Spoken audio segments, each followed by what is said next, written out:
نفس کیسے کمزور ہوتا ہے؟ تو یہ کسی ایکسپرٹ سے پوچھنا چاہیے، کسی ماہر سے پوچھنا چاہیے کہ اس کی کمزوری کیسے ہوگی۔ ہماری بدنی امراض کے لیے یا صحت کے لیے ہم جو بدن کے ماہرین ہیں، طبی ماہرین ہیں، ان سے پوچھتے ہیں۔ اب روحانی ماہرین سے پوچھیں کہ یہ نفس بڑا تگڑا ہے، اس کو کیسے صحیح کرنا ہے۔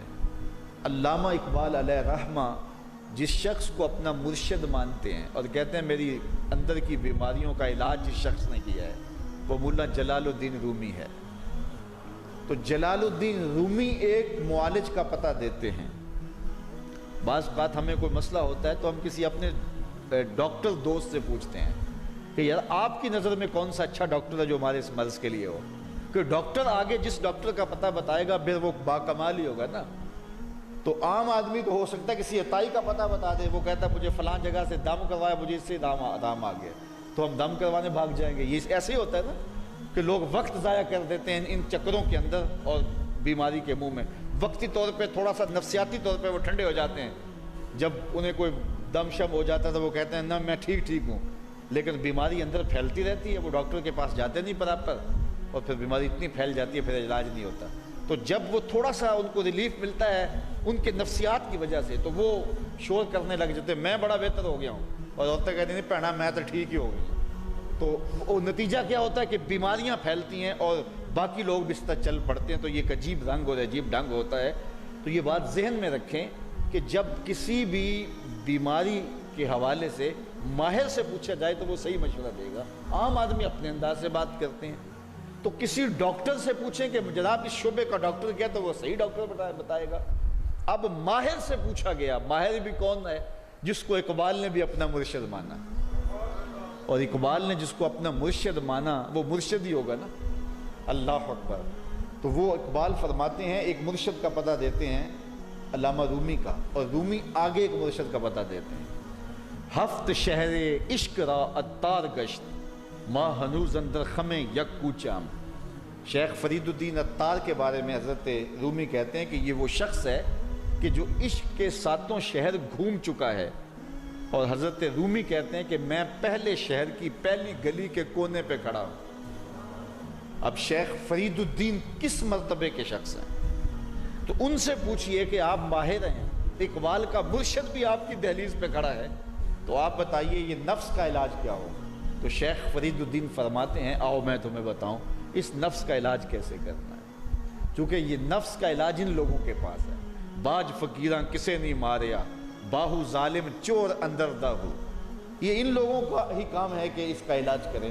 تو شیخ فرید الدین فرماتے ہیں نفس نتواں کش اللہ باسی چیز بات گوئم یاد گیرش اے عزیز۔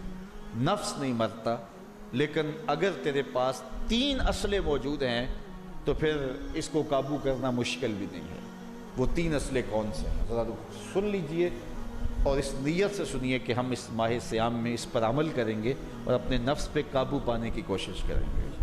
کیونکہ یہ تقریر محض تقریر نہیں ہونی چاہیے کہ میں آ کے ہر سال کوئی بات سنا جوں اور آپ ہر سال سن لیں، تو اس سے کیا فائدہ ہوگا اگر ہم عمل نہیں کریں گے تو اس نیت کے ساتھ سنیں کہ یہ ایک ماہر روحانیات کے ماہر نے ہمیں یہ مشورہ دیا ہے کہ اپنے نفس کا علاج کیسے کریں۔ تو کہتے ہیں نفس نہیں مرتا مگر 3 اسلحے ہوں تو ٹھہرتا بھی نہیں ہے۔ پہلا اسلحہ خنجر خاموشی، خاموشی کا خنجر۔ دوسری بات شمشیر جو، بھوک کی تلوار۔ اور تیسری بات نیزائے تنہائی اور ترک ہجوم، اور ایک تنہائی کا نیزہ۔ کہتے ہیں 3 اسلحے اگر تمہارے پاس ہیں تو یہ نفس قابو میں آ جائے گا۔ خاموشی کا خنجر، بھوک کی تلوار اور تنہائی کا نیزہ۔ ایک دشمن بندھا ہوا ہے، 3 اسلحے لے کے دوسرے دشمن پہ ٹوٹ پڑو۔ ماہ صیام میں بھوک تو پہلے ہی کاٹنی ہے، لہٰذا یہ جو ہے وہ بھوک کا ہتھیار بھی اس کے اوپر جو ہے وہ کارگر ہو گیا۔ اب خاموشی بھی اختیار کریں، کوئی فضول بات اپنی زبان پر ادا نہ ہونے دیں۔ میرے حضور نے فرمایا اگر تم سے کوئی الجھے، کوئی لڑے، کوئی بحث کرے تو تم اسے کہہ دو انی صائمن، جا بابا معاف کر میں نے روزہ رکھا ہوا ہے. تو اس طرح اس کو ٹال دو کہ جو ہے وہ انی صائمن، میں روزے سے ہوں، میں نہیں لڑنا چاہتا، میں نہیں کوئی فضول بات کرنا چاہتا، میں کوئی بے مقصد بات نہیں کرنا چاہتا.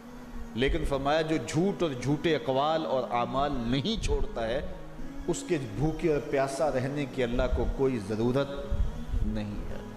تو خاموشی اختیار کی جائے. اور تیسری چیز العافیت فی العزلہ، تنہائی میں عافیت ہے، اور یہ ہمیں اختیار کرنا چاہیے. حضرت شاہ نقشبند بخاری علیہ رحمہ فرماتے ہیں فقیر کے لیے بہترین جگہ مسجد ہے یا پھر اپنے کامل شیخ کی صحبت ہے، اور تیسری چیز تنہائی ہے، اور چوتھی جگہ سوائے ہلاکت کی اور کچھ نہیں ہے. اس لیے ہمیں کہا گیا بازار میں دیر سے جاؤ جلدی واپس آ جاؤ، مسجد میں جلدی جاؤ دیر سے واپس آؤ. تو بہترین جگہیں مساجد ہیں. کامل پیر اگر کسی کو مل جائے، آج تو اس دور میں کامل کا تلاش کرنا بھی ایک مسئلہ ہے، لیکن جن لوگوں کے انفاس کی خوشبو سے دلوں کی تربیت ہوتی ہے وہ مفقود نہیں ہوئے، اگرچہ تھوڑے ہیں، اگر طلب سچی ہو تو مل ہی جاتے ہیں.